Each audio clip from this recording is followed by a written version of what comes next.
Welcome, everyone. It's really nice to see lots of you here today, and I'm going to get us kicked off and start the session.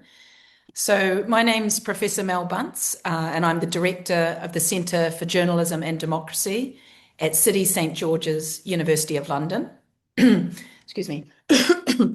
And today is the first event in a series called Media Freedom Under Threat, which is being held in connection to World Press Freedom Day. And it's organised by the Foreign Policy Centre, as you can see in the comments, in partnership with Sheffield University's Centre for Freedom of the Media and the Centre for Journalism and Democracy at City St George's, and very pleased and proud to be sponsored by Wiggin law firm as well. So today is the first of these three events, and our topic for today is how to counteract democratic backsliding across Europe. And I know we have a lot of experts in the field, so we won't spend too much time setting the scene today. But as we all know, across Europe, democracy is under pressure, and particularly as populist movements are gaining traction and control in countries such as Italy, Slovakia, Germany, and indeed the United Kingdom. We see once in power, these political groups are working to tighten control over flows of information, putting financial pressure on independent newsrooms and restricting access for journalists, including through media capture of public service broadcasting. We're also seeing these political groups and leaders not just allowing the spread of mis and disinformation, but actively promoting it in lies and propaganda. This has included discrediting and attacking journalists through smear campaigns, framing journalists as enemies of the people, and also political agents who are undermining political stability. So in the seminar today, we're going to be looking at some of these threats and potential responses. And we're going to, in particular, think about some of the very recent political shifts, including the electoral defeat in Hungary of Viktor Orban, and consider what lessons can be learned on how to challenge populist rule. And we'll also be considering how these dynamics might be starting to inform life in the United Kingdom. Think a little bit about the election results from last week in particular, and the rise, as we see it, of reform. So we have a wonderful panel here to talk about this, a kind of ideal group of experts, joined by the full bios in the chat now, but I'm joined by Fiona O'Brien, who is the Regional Director for Europe and Central Asia at the Committee to Protect Journalists.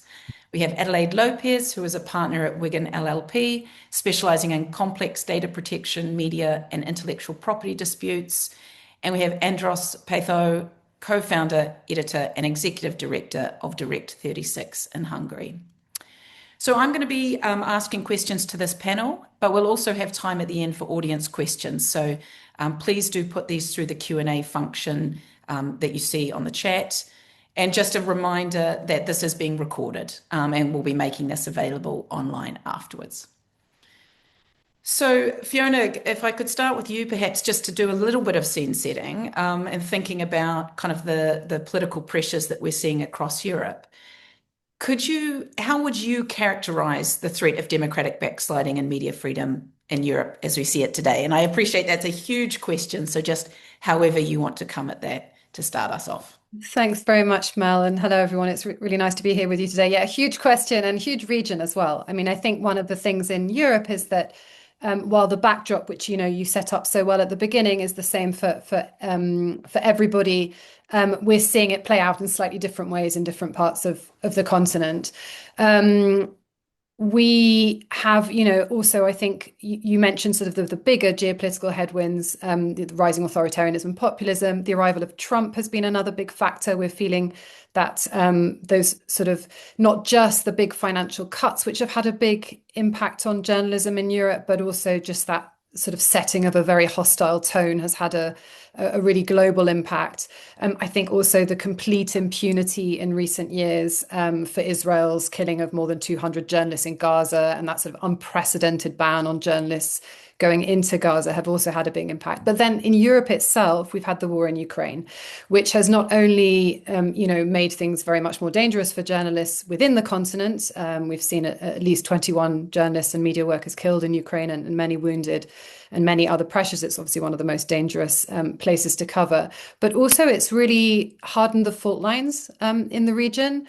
And what that's led to is in some parts of in some parts of the region where there has been growing Russian influence, we've seen a really rapid decline in recent years of press freedom. So quite sort of dramatic changes. Two countries I'd highlight in particular there would be Georgia, for example, which is an EU candidate country and where the ruling party, the Georgian Dream, have just dramatically shrunk the space for independent journalism in the last 2 years. We've seen everything from the introduction of laws, foreign agent laws, sort of aimed at throttling journalism, to the imprisonment of a journalist called Mzia Amaglobeli, who is one of our emblematic cases at CPJ because her imprisonment and mistreatment is really intended to sort of send a message to other journalists of what can happen if you continue trying to hold power to account. We've seen the freezing of journalist bank accounts. We've seen journalists being attacked at protests. So a whole range of tactics which have really shrunk the space in Georgia dramatically. The other country I'd mention in a similar vein is Serbia, where again, in the last couple of years, we've seen record levels of physical violence against journalists. We've seen smear campaigns, particularly online, but really starting from the highest political levels. We've seen a rise in slaps. We've seen the use of spyware against journalists, very tight political control. So again, you have these countries in the region. There are others we could mention, Azerbaijan, Belarus, but Georgia and Serbia are particularly strong examples, and they're very striking because they're EU candidate countries, where in the last few years we've seen a rapid decline. Backsliding is probably too light a term. But then in large parts of the region, the UK is a very good example, and I know we'll come back to that a bit later. But in many countries across the region, erosions of press freedom are less dramatic. Journalists are still able to function pretty much day to day, but the erosion is nonetheless present and measurable. We've seen the rise of abusive lawsuits, often called slaps, against journalists. We've seen the rise of it's become harder to do things like freedom of information requests. We've seen it becoming more and more difficult for journalists freely to report on protests coming under attack by members of the public. We've seen lack of access for journalists to, political processes. So I was very struck. A couple of weeks ago, I attended a meeting in Moldova of the Council of Europe's network for journalism safety under the journalism safety campaign. And, in that room, there were delegations from, I think, 33 Council of Europe states. And what was particularly striking was that without fail, every single focal point from each of those countries raised similar issues: the rise of online abuse, the rise of slaps, the financial pressures on journalists, the use of spyware. So these same themes coming up again and again right across the continent, even though, as I say, they're playing out at different speeds in different corners. Thanks, Fiona. That's a great kind of jumping off point for our conversation. So thanks for kind of setting it out so clearly. András, if I could bring you in now, I'm working in Hungary. You've kind of been working firsthand as a journalist, as an editor, under these pressures over the last several years. Could you talk to us a little bit about, the experience from the ground of kind of living and working under the democratic backsliding, the media pressure, the media capture, that has kind of defined kind of life in Hungary over the last few years? Sure. Thank you. Thank you for having me in this discussion. And it's 16 years. It was a long period, long time. And, I always stress to, anyone who asks about the experience of working as a journalist under Orban, that it was not, it was not Turkey, it was certainly not Russia, not even Belarus, so it was not as dangerous to do journalism as many other countries. Of course, if we compared it to the most of the European Union, or even if you compared it to how it was, doing journalism previously in Hungary, then it was getting worse and worse. Because yes, we were not in physical danger, and what journalists didn't go to jail because of their work, but we still had to pay a price for what we were doing. I lost my job because I was doing it well. In 2014, I was working for one of the big commercial news sites, one of the most popular news websites in Hungary. And then at some point I had to leave because it was clear that the conditions were not there anymore to do this job independently. So we had to strike out on our own, and we had to set up our own organization if we wanted to work independently. It's not a huge price compared to the price that our colleagues pay in Russia or Turkey and these countries that I mentioned, but it's not normal. Then as the government, the Orban government, I'm still not used to when I say government that it's we have a new government since Saturday. But the Orban government built this really powerful propaganda machinery, and one of the purposes of that propaganda machinery was to attack whoever the government, previous government, deemed an enemy or a critic, and very often it was journalists who were uncovering uncomfortable stories for the government. So we were routinely attacked by the propaganda machinery. We were called foreign agents, traitors to the country, or by Viktor Orban himself. He called us bedbugs that should be eliminated. So it was not to say the least, it was not a pleasant environment to work in. But it was, we could, if you were ready to pay the price, you could continue doing your job. And then, of course, there were sometimes even more drastic pressures on us. We learned a few years ago that two of our reporters were surveilled with the Pegasus spyware, and there were other journalists in Hungary who were targets of surveillance. So yeah, this is, I don't know, this probably gives you an idea how it was working under the old regime. Of course, on the other hand, it was a fascinating story to report on. So it's like, it's basically you have a front row seat to history. So, on the other hand, that was a reward that we got for doing this job. That's great. Thank you. And could you maybe just talk a tiny bit more about, whether there felt like a turning point at which journalism couldn't function anymore, couldn't function normally, or whether you experienced it as I'm really struck by this idea, Fiona is saying democratic backsliding is too light a term, and maybe it kind of suggests, a kind of a gentle slope, but other people talk about slowly, and then all at once restrictions of freedom. Or how was there a moment where it felt like journalism's not functioning like normal here?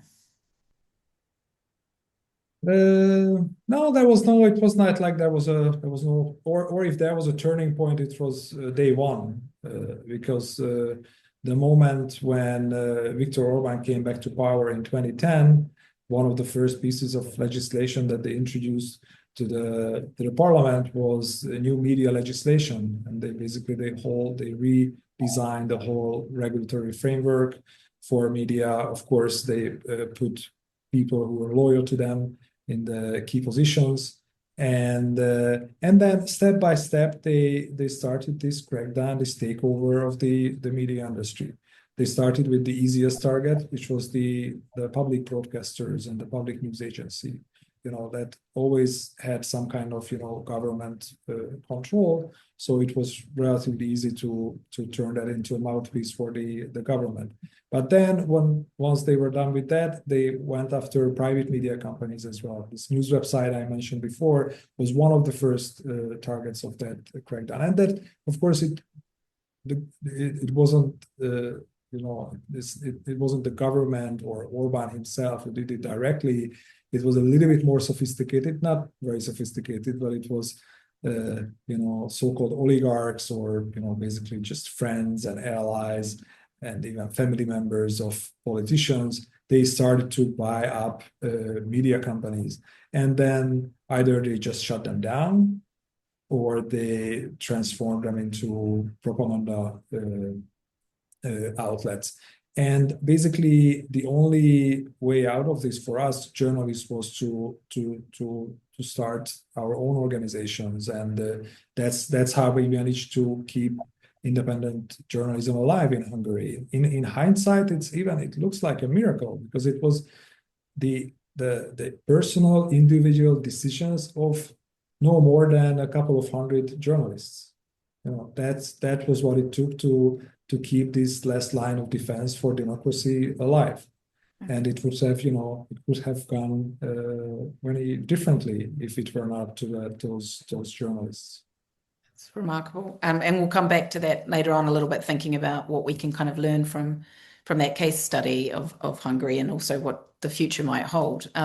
But I want to bring in Adelaide for a minute, because of course the law is such an important part of this equation, and kind of the use and abuse and the stretching of the laws and the chilling effects on that. And if you could just come in a bit on that, Adelaide, and Europe, and maybe also how you see what's been happening in the US in terms of that relationship between the law and oppression of journalists as well, and whether people in Europe are learning from what's happening in the US.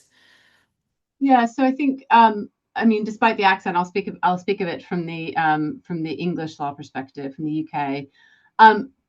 Obviously, the law in the UK has developed. There have been a lot of positives in the last sort of 15 years in developments over here.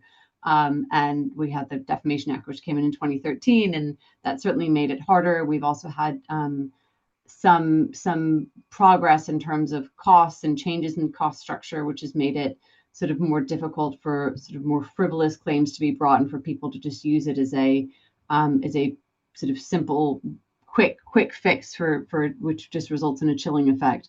But there's still sort of what the result has been is that you get fewer and fewer claims of a titillating nature from footballers who just don't want it found out that they're having an affair, and much more dangerous claims from the very, very, very rich and powerful, who are trying to limit very real political discourse. And you have things like the claim against Catherine Belton and HarperCollins in relation to her Putin's People book, and you had sort of not only Roman Abramovich, but you also had a number of his other colleagues who were bringing claims there, and that was very powerful, because it wasn't only HarperCollins, which is is a major organization in its own right. It's part of an even bigger international organization. It's part of News Corp, but it was brought against Catherine in her individual capacity. And the way in which the law is drafted is you can do that in order to bring pressure, because you've got an individual who's facing, a claim for defamation easily costs or exceeding £1 million if you're going through trial, as a starter for 10. I mean, that's just if it's a very straightforward claim. And so I think that you are seeing people like the Dan Needles of the world, who is an independent journalist talking about tax matters, or Joshi Herman, who runs Mill Media, who's trying to rebuild local journalism, which is in such dire straits. You really find these people who are the ones who are being attacked. And so you get less and less claims against major media organizations, and you get more and more sort of grassroots journalists who are being cut off at the legs. And that has a massive chilling effect when those are being brought. Great, thank you. And are you're advocating for particular legal reforms, or you would say that we need to kind of introduce particular protections in light of? I mean, I think look, there's a group of us, an ever growing, ever powerful, ever vocal group growing to try to introduce anti-SLAPP legislation. There's been some anti-SLAPP legislation that's already been introduced. I would say those on this webinar probably know it very well, so I won't go in too much on it. But we've had there was the ECTA had an anti-SLAPP provision, but only in relation to stories that had to do with financial matters, accounting matters. So you've got a whole group of stories that are left unprotected. So vulnerable people, you've got people who are trying to draw attention to sexual abuse, for example. They're not protected in the latest anti-SLAPP legislation. So there's definitely some real some real work that could be done to bring that in. And I think as much as I believe in the common law process, it might be that we do need statutory protections in this respect to try to put some kind of stopgap in that would allow at a very early stage for claims to be disposed of in the UK before they get all the way through till trial. So you could have a kind of public interest type argument that can be put at an early stage to say, this is really just an attempt to silence speech. But even in the Dan Needle case, which is the first case in the UK that's been defended on the grounds of the ECTA anti-slap provision, he was acting with the Good Law Project, which is essentially a sort of not-for-profit organization that was supporting him, and he was able to see off the claim at this early stage. Even there, I believe his costs were upwards of £150,000 or £147,000, which is an enormous amount of money. Luckily, he got a cost order in his favor, so the person who brought the claim was ordered to pay his costs in full, which is quite extraordinary. And this individual seems to be in a position where they might be able to actually pay off something like that. But a lot of times you won't get a cost order in full, and a lot of times it won't be payable. So it's still a very expensive place, but hopefully more robust anti-slap measures can be brought in across the board. Great. And yeah, I'm just to mention for people on the call that the third event in this series is going to look at slaps specifically. So we'll be picking this up. And of course, Foreign Policy Centre has done lots of great work, as have others in this space. So we'll definitely be talking more about that. Fiona, I wonder if I could pick up with you this question about what populist movements in Europe might be learning from the US and the ways in which that influence and relationship might be operating. Would you go as far as to say there's a playbook that's being copied, or do you see it as slightly more complicated than that? I mean, I think what's really interesting, looking at things from a global perspective, is that when we've watched the rapid deterioration of press freedom in the US over the last, since Trump returned, what we're seeing is really familiar to us. It's not very familiar. We're not used to reporting on it in the US, but a lot of these tactics are things that we have seen used elsewhere. And I think there's kind of a cross-fertilization that goes on. Leaders learn from each other. We know that Orban, for example, and I'll let András speak to that, but was inspirational for many right-wing populist movements, well, for populist movements generally, not just right-wing ones.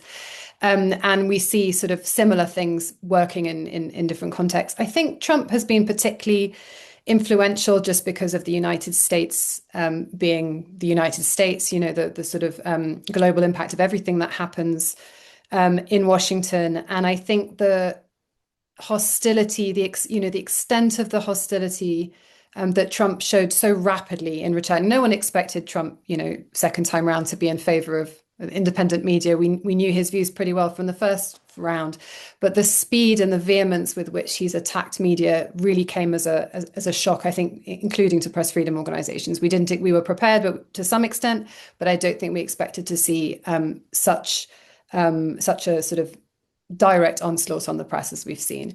And I think, that has definitely had an impact. If we talk about the UK specifically, one of the things that's been really striking over the last year has been the way in which reform as it rises in the UK is interacting with journalists. We had a very significant case, I think, last year in the sense that it set a precedent for the UK in Nottingham. Some people on the call may well be familiar with it, but where the reform-led council decided to stop interacting with the local media, with the Nottinghamshire Post and Nottinghamshire On Live.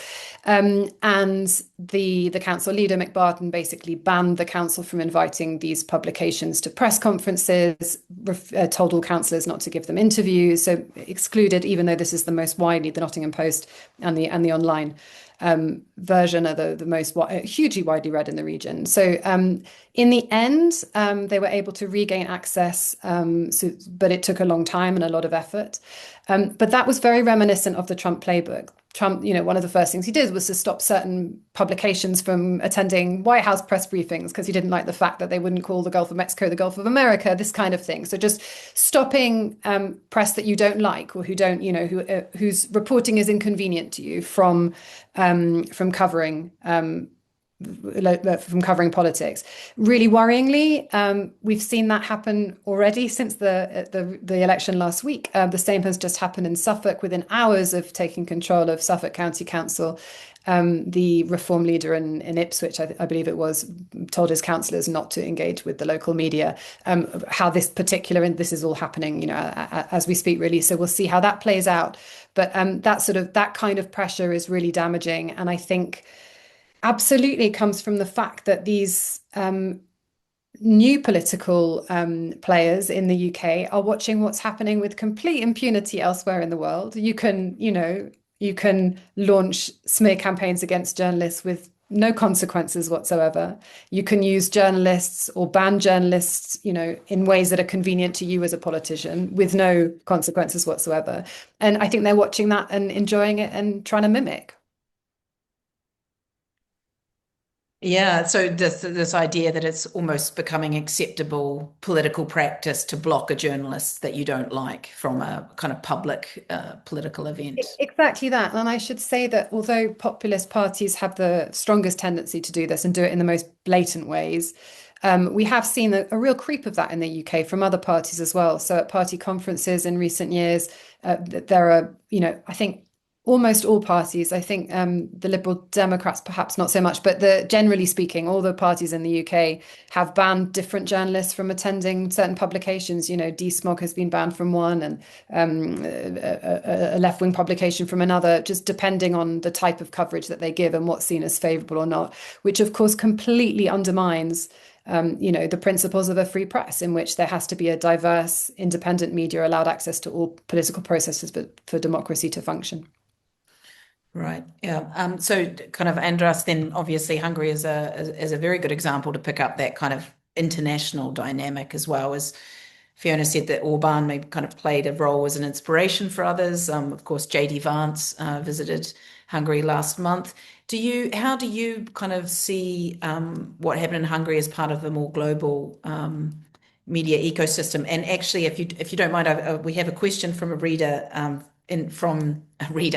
A question from an audience member that was sent in advance, which I'll maybe put to you as part of this question, András, which was a kind of question about to the extent to which Europe's far-right movements were kind of part of an international political ecosystem, maybe thinking about funding as well. Just any thoughts about how the Hungary landscape fits in the more international dynamics? So, yeah, I think it's fair to say that Hungary was ahead of the curve with Orbán and how he became this pioneer in populist, autocratic politics. But I would say that Hungary was also ahead of the curve when it came to the collapse of the old center-left, liberal left-wing establishment. Because, and this is something that it's often forgotten, but the reason why Orbán could win by a landslide in 2010, and the reason why it was so easy for him to dismantle the institutions, democratic institutions, was that before 2010, the Hungarian state almost collapsed. The country, the economy went, it was saved from bankruptcy by the European Commission and the IMF and the European Central Bank. And there were street riots in Budapest because the prime minister at the time was a socialist, left-wing liberal prime minister. He admitted that he was lying to the people. So, so that's the context of why it was, why people lost trust in institutions, why they lost trust in the old, central left-wing liberal politics. And what Orbán promised was that he's going to provide stability, prosperity, and he managed to do that in a way, because of course he had stability, he had 2/3 in the parliament, and he could even deliver on the prosperity side, because thanks to the European Union, he got a lot of EU funds that he could spend on enriching his friends. Also, of course, that also helped with the economy. So So that's I think that's the larger story, and I think it's really without what happened, without understanding what happened before 2010, you cannot really understand what happened under Orban. And of course, sadly, it took like 16 years for the Hungarian public to realize that the system that Orban built was actually not really serving them. It was serving a small elite, and that without EU funds, actually the economy was on lifeline. Like it was like almost there was no growth at all in the last 4 or 5 years. So now Hungarians, the country is trying something new again, which is the new government is promising to build back the system of checks and balances. They're promising a more normal and healthier media environment as well. So, of course, we will see how successful they will be at that. Well, maybe I could ask you to say a tiny bit more about that, because we were going to kind of move to thinking about, well, both lessons learned and what the future might hold. I mean, just to start with, I mean, the changes that have to be kind of undone now, if that's hopefully the direction of travel, how far wide-ranging are they? We're talking about structural changes. What is the kind of view on the ground about what changes are most needed going forward? Kind of safeguard. Since the new government has a pretty comfortable supermajority in the parliament, in the Hungarian system, if you have more than 2/3 of the seats in the parliament, that basically you can do almost anything. You can write a new constitution. You can, build a system from scratch. And actually, we don't know all the details, like how it will look like. I think hearing from law professors that this whole idea that having a supermajority in the parliament is enabling you to do anything with the country is not really a good idea, and it's not really a good system. So I think they might limit that the things that you can do even with a supermajority, but we just don't know. I mean, it's probably Hungary will need an entirely new system of checks and balances. We don't know, and we don't really have information on how that will look like. This whole the size of the victory of the opposition came as a surprise for most people in Hungary. Certainly, it came as a shock for Fidesz, the previous governing party. But I think even on the opposition side, a lot of people just couldn't believe that this was possible, that Orban can be defeated, even when there were, reliable polls that showed that the opposition was had a large base. Mm-hmm. So just rebuild the system from the ground up, sounds like. and probably a better system. And, of course, that a lot of damage was done in this 16 years. A lot of money was stolen. So I think there is a deep desire from a big part of the Hungarian electorate to do justice and to get at least that, some part of that money back. And also and that's a huge task out of this in front of this government, to do justice for what happened. When we talked about how the media system was captured, but the judicial system was also captured. The prosecutors, the police, they couldn't work independently either. So that's why it will be quite hard to do this now. Mm-hmm. Right. Okay. So just a couple more quick questions from me, and then we're going to go over to Q&As that we're receiving now. And if you do have any questions, do pop them in the Q&A function. So maybe Fiona, and then coming to you, Adelaide. But Fiona, thinking a little bit more about the elections and the results we've seen over the weekend. You're talking about today already seeing journalists maybe being kind of not having access that we would expect them to have. I mean, how concerned are you? Are we getting, should we even be talking about Hungary in the same, conversation and event as we are talking about the UK? Or are we getting a bit kind of over concerned about this? Or where would you place it on the spectrum of kind of threats to journalism in terms of?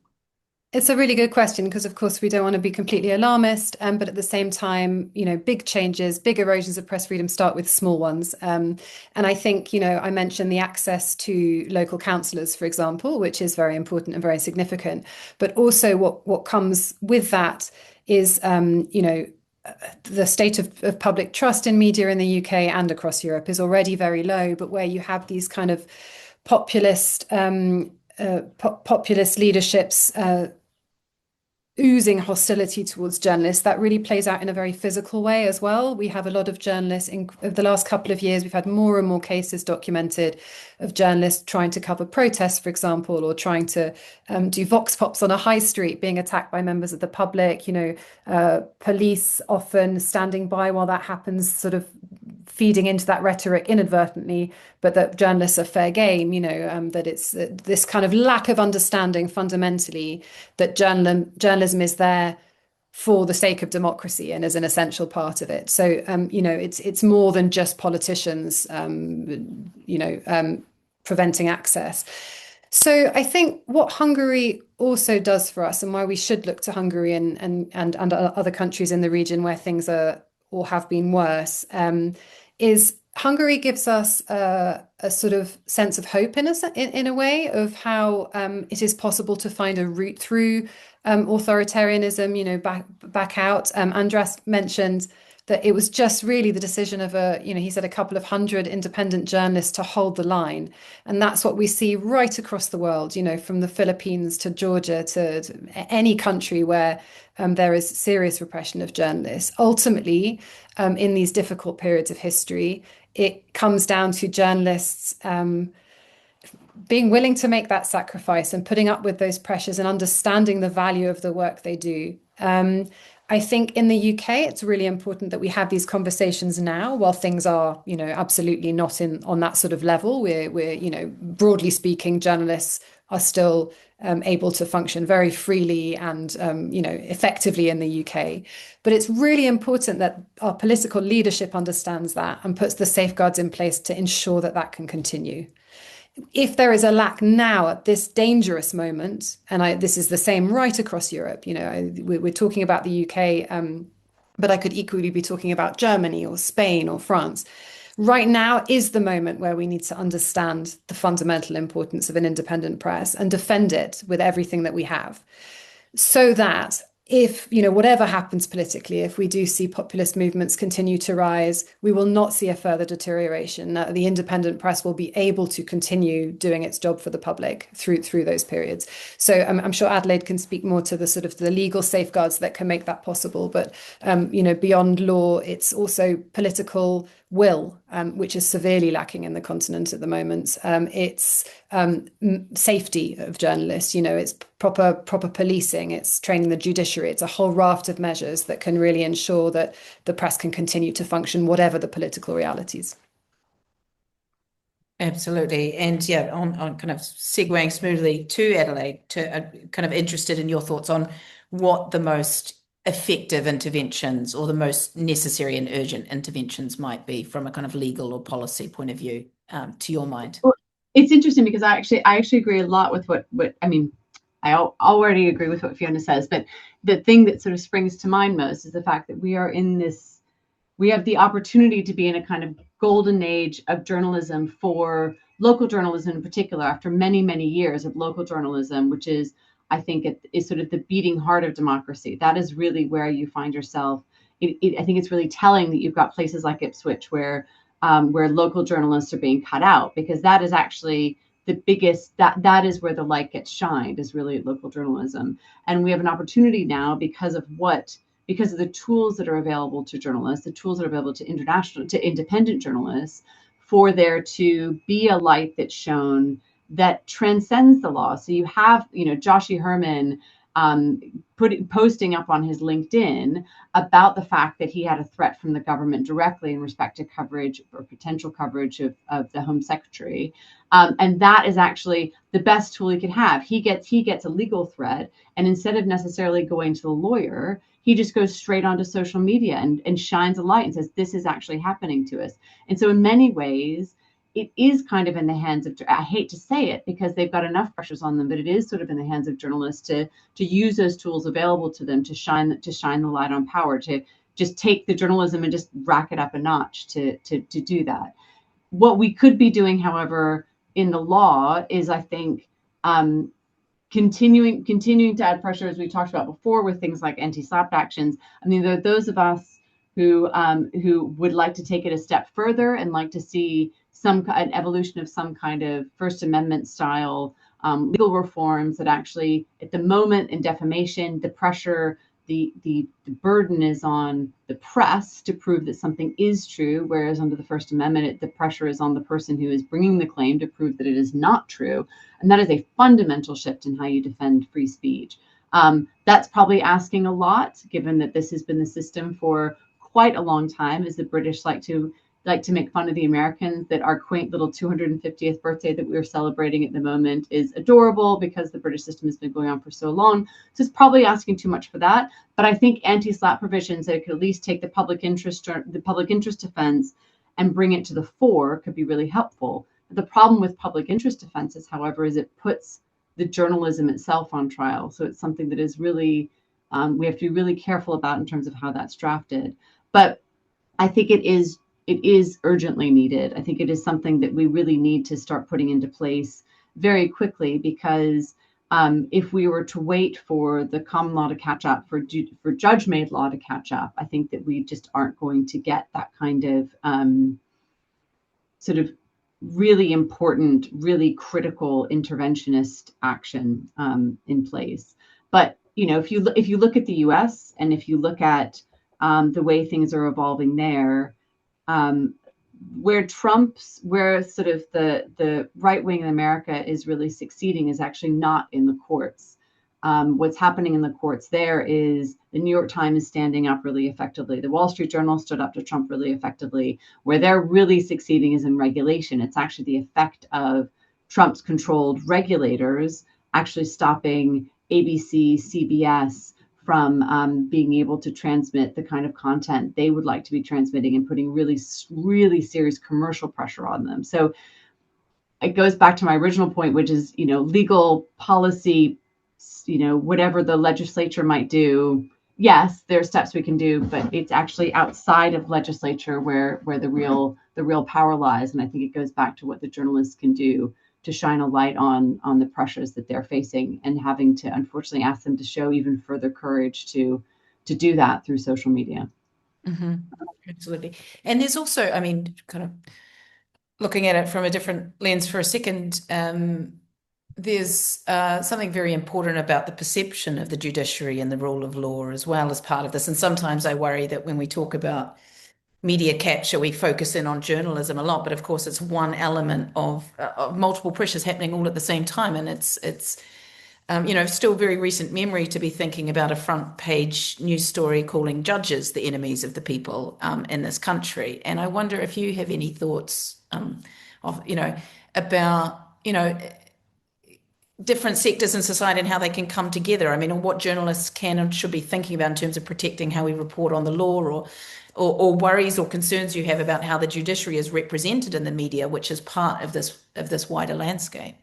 I think it's a really good question, and it's something we're facing right now. You had Banksy that I don't know how many people on this call will be aware of this, but Banksy did a piece right on the front of the Royal Courts of Justice, which basically was a judge, robed, wigged, sort of beating down a protester, and it was this sort of symbol of sort of where the country is now. I think that has a lot to do with our justice system writ large around criminal justice as much as anything else. That there's a sort of we haven't really caught up post-COVID, and there is a sort of lack of transparency.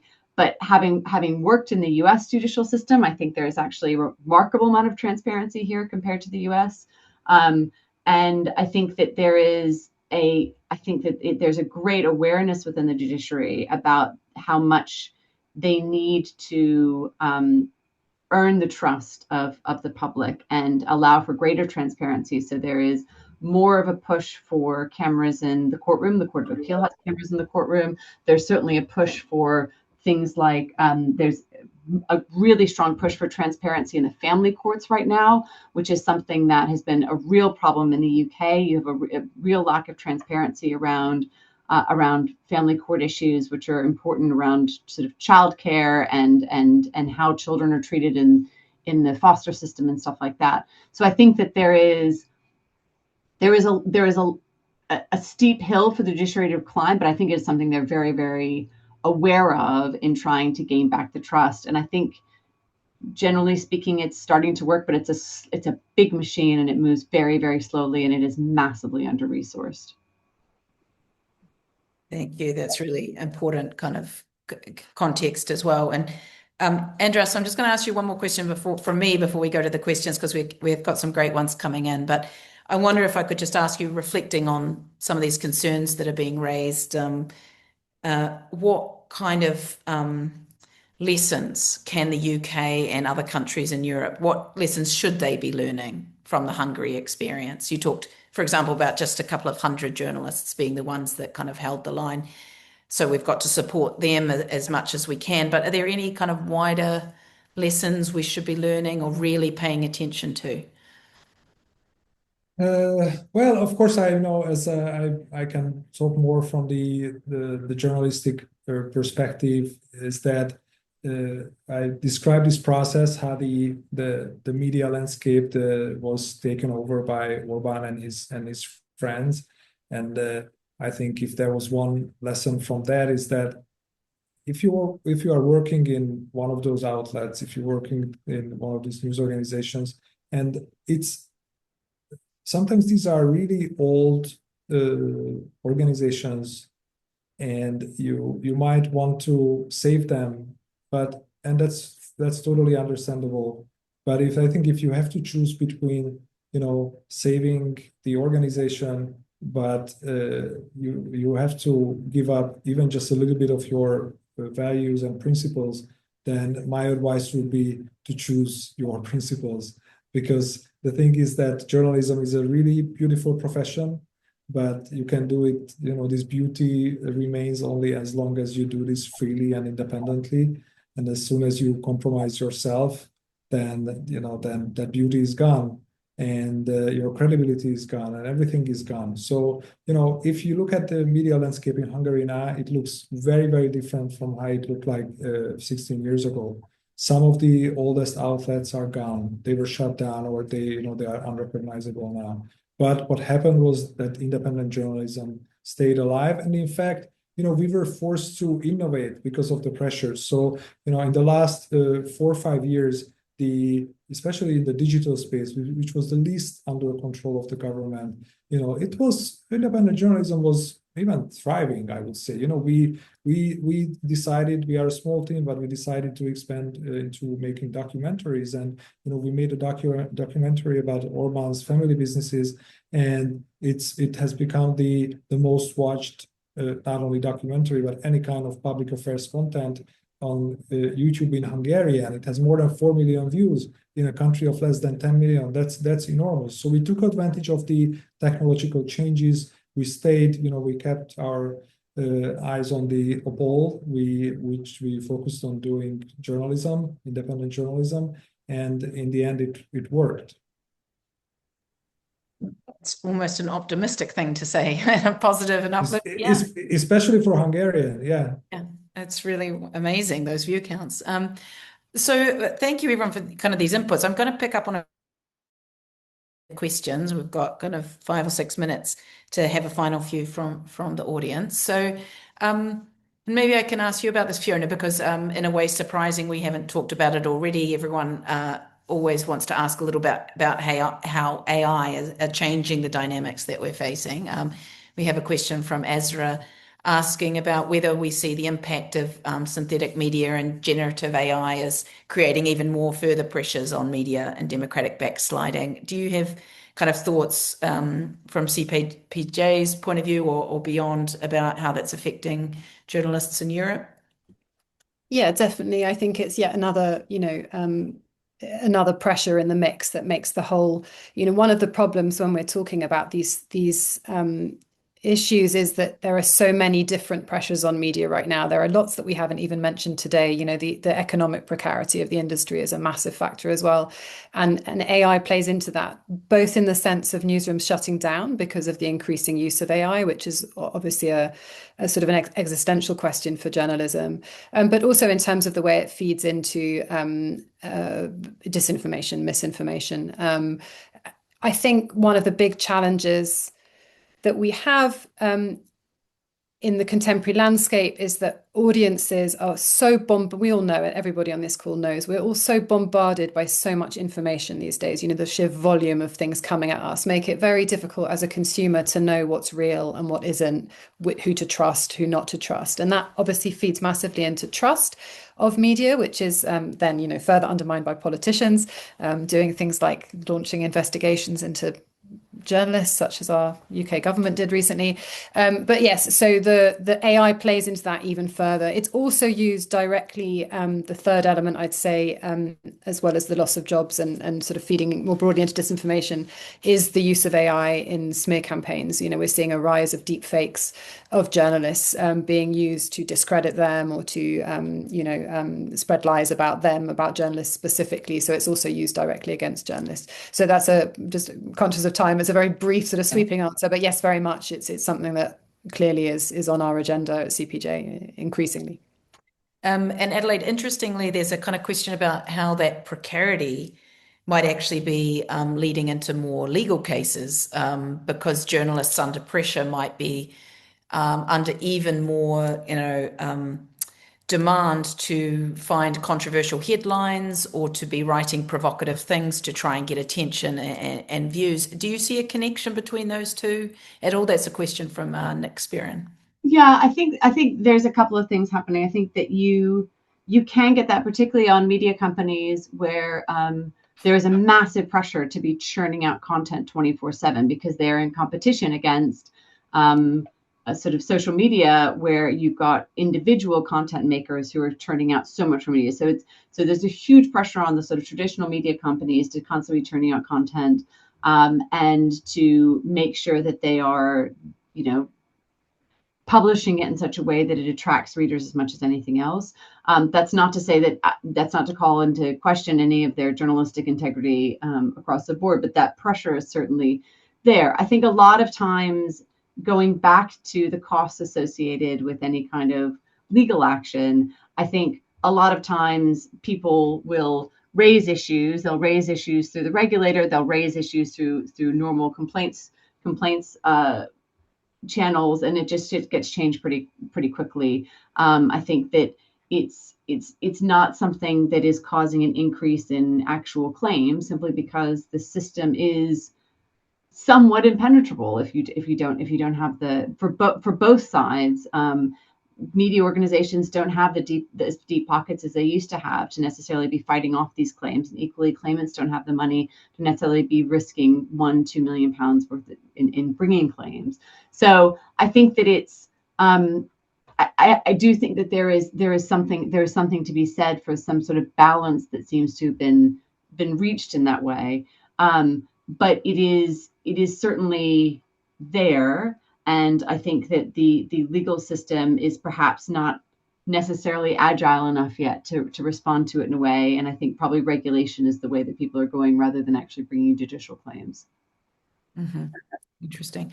And András, maybe you'll have a go at answering this one. There's kind of a question from someone, an anonymous attendee, interested in kind of how this is being reshaped by TikTok and other social media platforms. And you've got experience kind of building up a brand new news organization in a social media landscape. Did you find it was hard to build trust with audiences and to kind of start fresh in that landscape because of the disruption that we've seen with social media and so on? I think I will stay the optimistic voice in this Great, please do. conversation again, which is very unnatural for Hungarians. We are a famously pessimistic nation, but so yeah, of course, the media consumption habits have changed. They're changing constantly, and of course, a lot of people, especially younger audiences, they get their information from social media, and that's not a question.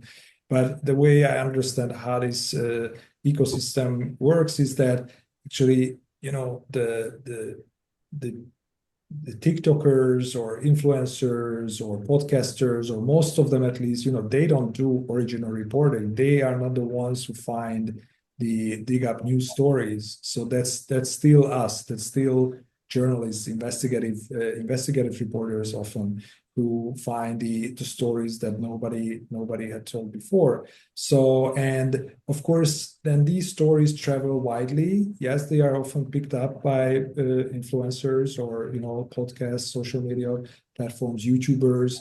So, and that's fine, especially for us. We are a nonprofit organization. So, for us, the wider our stories travel, the better it is for us, and the better it is for the public. And we see that when we just in run up to the election, the final stretch of the election campaign, we published a story about how the secret services were somehow involved in an operation against or had connections to an operation against the opposition party, TISA party. And that became a huge story. Then we published an interview, a video interview with a whistleblower, with a police officer who had inside knowledge about this whole scandal. And when we published that interview on YouTube, it blew up the Hungarian internet. It has nearly 3 million views now on YouTube, and everybody was talking about it. And of course, yes, TikTok and Facebook and all the platforms were flooded with full of that story. But the story came from us. It was us who broke that story. So actually, I think that the value of the work that we do, the original reporting that journalists, reporters do, is going to increase in this environment. It's just that the distribution, the way the stories travel, that's changing. Okay, well, fantastic. Well, thank you for bringing in the optimistic note there. And I think it's nice for once to perhaps end a conversation on a point like that. So I just want to thank all of our panelists so much, and thank our really engaged audience, and apologize if we didn't get round to your questions today. I think there were a lot of take homes for me there. This kind of idea that in some corners of Europe, as Fiona mentioned, that the concept of democratic backsliding might not even go far enough to capture some of the trends that they're witnessing.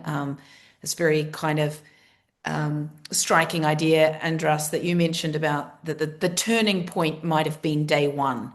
And that there might be countries in Europe right now that are at that day one after an election, or day 365. And, we are in a moment that is so important for safeguarding institutions and for trying to shore them up against what might come. And also that there is hope, and that the power of a few journalists is really quite remarkable. So thank you everyone for joining this conversation. As I mentioned at the start, there will be a recording that is available online afterwards. I believe you'll also probably get a link to a survey just to let us know what you did or didn't enjoy about this. If you'd like to see different things in the future, please fill that in and help us make these as useful as possible. And just to flag up that the next session I mentioned, we've got 3 events in this series. Number 2 is on transnational repression on the rise in Europe and the UK. And also thinking about global lessons, but that's the focus for that session. And that's on the 22nd of June, also at 12:30. So you will receive that, and then information about the final SLAPS event, which we're hoping to hold in Parliament. Thank you very much again to the Foreign Policy Centre for really organising all of this, and the other partners and supporters. And we're going to draw it to a close. So thank you everyone for your time, and we will see you soon. Thank you. Thank you.